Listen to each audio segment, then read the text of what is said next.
ధన్యవాదాలు అధ్యక్ష. ముందుగా నాకు మాట్లాడడానికి అవకాశం ఇచ్చినందుకు మీకు ధన్యవాదాలు. మా పాలకుర్తి నియోజకవర్గంలోని పెద్దవంగర మండలం 2016లో ఏర్పడింది. అది పేరుకి మండలం అయితే ఏర్పాటు చేసిండ్రు, కానీ అన్ని గవర్నమెంట్ ఆఫీసెస్ అన్నీ కూడా రెంటెడ్ బిల్డింగ్స్లోనే ఉన్నాయి. దీనికి ఒక దాతలు ముందుకొచ్చి స్థలం ఇవ్వడం కూడా జరిగింది. దాంట్లో ఎంఆర్ఓ ఆఫీస్ ఆల్రెడీ ప్రారంభించి 50% పనులు కూడా పూర్తయినాయి. మిగతా 50% పనులు ఏవైతే ఉన్నాయో దానికి 1 కోటి రూపాయలు అయితే ఆ బిల్డింగ్ సంపూర్ణంగా పూర్తవుతుంది. దానికి నిధులు ఇవ్వాలని సంబంధిత మంత్రివర్యులని అడుగుతున్నాం. అట్లనే అదే స్థలంలో ఎంపీడీఓ ఆఫీసు నిర్మించడానికి కూడా ప్లేస్ ఉంది, కాబట్టి దానికి కూడా శాంక్షన్ ఇవ్వాలి, ఆ నిధులు కూడా ఇవ్వాలి. అక్కడ పోలీస్ స్టేషన్కి కూడా స్థలం లేదు. పోలీస్ స్టేషన్ కూడా రెంటెడ్ బిల్డింగ్లోనే ఉంటుంది, కాబట్టి పోలీస్ స్టేషన్కి కూడా స్థలము మరియు నిధులు ఇవ్వాలని కోరుకుంటున్నా ఇన్ఛార్జ్ మినిస్టర్ గారిని, అట్లనే సంబంధిత మంత్రివర్యులని కూడా. ఇంకా మా పాలకుర్తి నియోజకవర్గంలోని పాలకుర్తి మండల్లో బస్ స్టేషన్ అయితే ఎవరు పట్టించుకున్న నాదుడే లేడు ఇన్ని రోజులు. మొన్న ఒక పెద్ద యాక్సిడెంట్ జరిగింది, బస్సు లారీ 2 కూడా ఢీకొన్నాయి.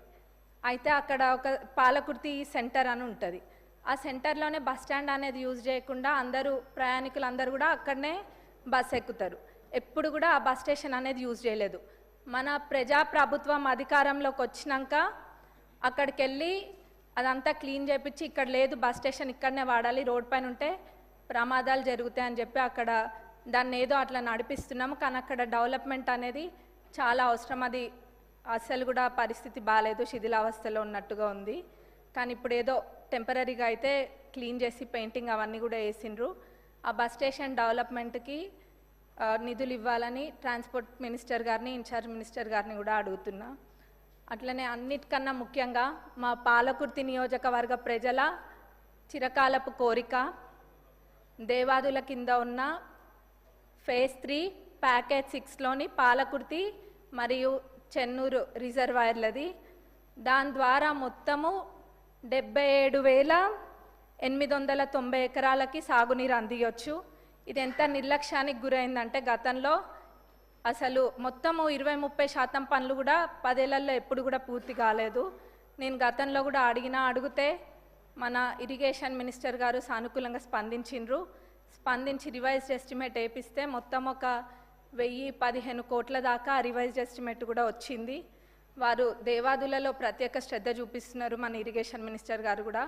ఎందుకంటే తక్కువ దాంతో ఎక్కువ ఆయకట్టుకి నీళ్ళు వస్తాయని చెప్పి ప్రభుత్వం వచ్చినాక, మన ప్రజాప్రభుత్వం అధికారంలోకి వచ్చినాక అదే చేస్తున్నారు. ఎక్కడైనా కానీ తక్కువ ఖర్చుతోటి ఎక్కువ ఆయకట్టు ఎక్కువ వస్తుందో అట్లాంటి ప్రాజెక్టుల పైన దృష్టి పెట్టడం జరిగింది. అందులో మా పాలకుర్తి చెన్నూరు ఇది దేవాదులది కూడా ఉంది. కాబట్టి దీనికి నిధులు కేటాయించాలని మన ఉప ముఖ్యమంత్రి వర్యులని, ముఖ్యమంత్రి గారిని, ఇన్ఛార్జ్ మినిస్టర్ గారిని, ఇరిగేషన్ మినిస్టర్ గారిని కూడా కోరుకుంటున్నాం. ఎందుకంటే ఇది మా ప్రజలు ఎప్పటి నుంచో కోరుకుంటున్నారు, ఎప్పుడు కూడా అది పడవబడే ఉంది. కాబట్టి ఇది చేయడం వల్ల చాలా మటుకు రైతులకి మేలు చేకూరుతుంది మా ప్రాంతంలో. అందులో ఎక్కువ శాతం అంటే 45,000 ఎకరాలు, ఆ 77,000 ఏదైతే ఉందో అందులో 45,000 ఎకరాలు మా నియోజకవర్గానికి సంబంధించే ఉంది, 45,000 ఎకరాలు. అట్లనే తుంగతుర్తిలో 13,277 ఎకరాలు, స్టేషన్ గన్పూర్లో 9,378 ఎకర్స్కి, అట్లనే వర్ధన్నపేటలో 10,180 ఎకరాలకు కూడా దీని ద్వారా సాగునీరు అందుతుంది. ఇది చాలా ఇంపార్టెంట్ ప్రాజెక్ట్ కాబట్టి దీనికి నిధులు కేటాయించాలని కోరుకుంటున్నాను. ధన్యవాదాలు అధ్యక్ష. అధ్యక్ష